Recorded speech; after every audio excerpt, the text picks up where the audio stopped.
Clap your hands, clap your hands. Listen to the music and clap your hands. Stamp your feet, stamp your feet. Listen to the music and stamp your feet. Children. Саламатсыңдар ма балалар?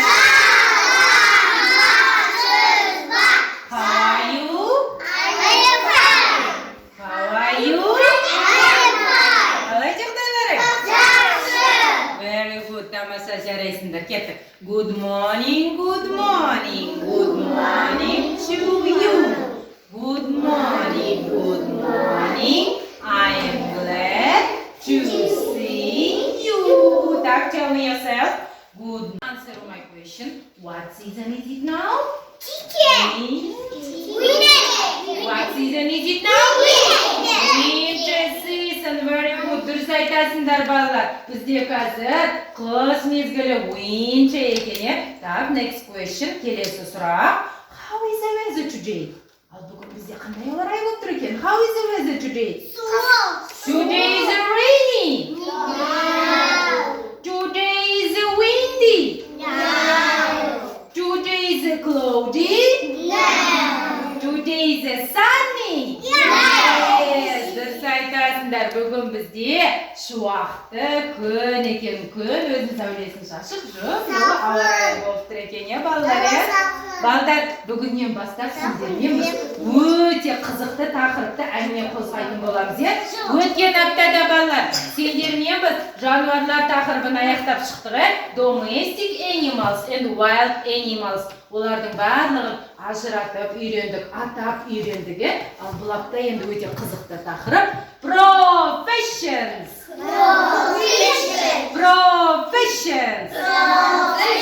Мамандықтар. Бүгіннен бастап мамандықтар туралы әңгіме айтатын боламыз. Мамандықтар деген не екенін білеміз бе жалпы? Мамандықтар деген балалар, ертең сендер өскенде біз секілді айналысатын қызметтерің, жұмыстарың. Мысалы, менің мамандығым мұғалім, I am a teacher, мен мұғаліммін. Ертең сендерді өскенде мен секілді бір мамандық иесі боласыңдар. Ал ол қандай мамандық иесі болатындарыңды қазір таңдап білетін боласыңдар. Бірнеше мамандық түрлерімен біз танысып шығайық. Оларды ағылшын тілінде айтып үйренейік, жарай ма? Қараймыз, бұл қандай мамандық екен балалар?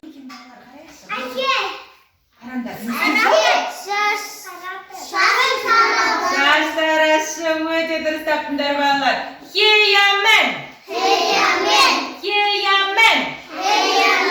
Шаштарашым.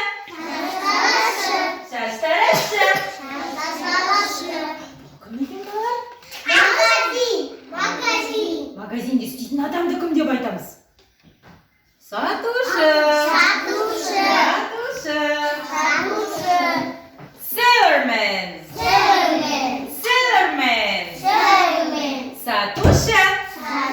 Кәнеке барлық мамандық аттарын қайталап шығайық ендеше. Repeat after me. Listen to me. Мені тыңдаймыз. And repeat after me. Соңынан қайталаймыз. A teacher. Tick, tick, tick. A teacher.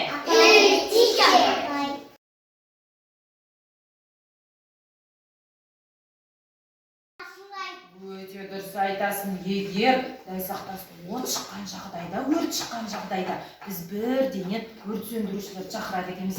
Олар өртті қалай сөндіреді балалар? Сумен сөндіреді екен. Өздерінің үлкен көлігіне көптеп суды толтырып алып келеді да, шлангымен жақсылап шашқан кезде өрт сөнеді екен. Бірақ балалар, айта кететін нәрсе, үйде сіріңкемен ойнап жүрмеңдер. Бірден бір себеп өрттің шығуына. Сендер секілді кішкентай балалар өрт шығатын заттармен ойнаса, өрт шығып кетіп жатады, көбінесе. Сондықтан үлкендер жоқ кезде олардың рұқсатынсыз кез келген өрт шығатын жағдайға заттарға жақындамаңдар, ұстаушы болмаңдар.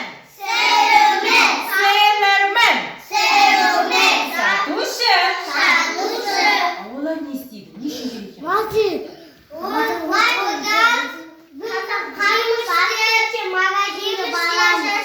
дұрыс, бізге қажетті азық-түліктерді, киім-кешектерді, сабаққа қажетті кітап дәптерлерімізді, үйге қажетті жиһаздарды, барлығын сататын адамдарды salesman, сатушы деп айтады екенбіз.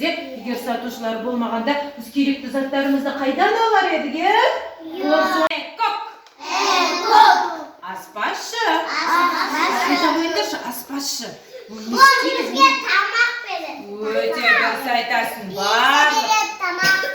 Әрине, мінеке барлық тәтті тағам түрлерін дайындайтын адамды аспазшы деп айтамыз. Бізде балабақшада аспазшы экок бар ма? Бар екен. Таңғы асқа сендер не жедіңдер, айтыңдаршы маған? Каша жедіңдер, мен май, шай. Соның барлығын сендерге осы аспазшы апайларың дайындап берді, экок. Так, доктор. Дәрігер. Доктор. Ол не үшін керек? Ол немен? Ол аяғы ауырса докторға барады. Егер аяғымыз ауырып қалса, дәрігерге, докторға Тісі барады.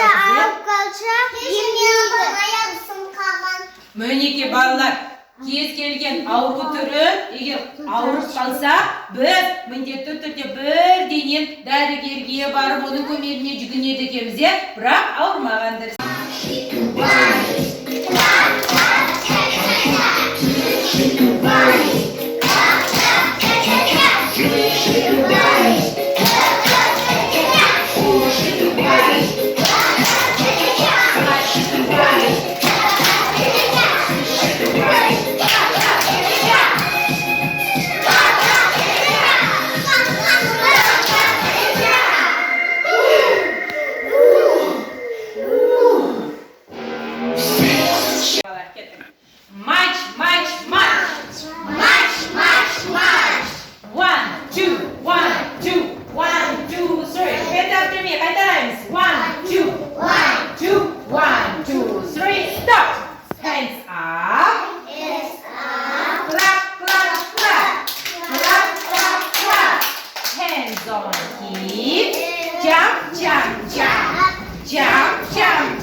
I want to be a doctor.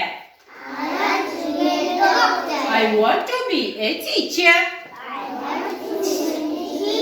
I want to be an actor.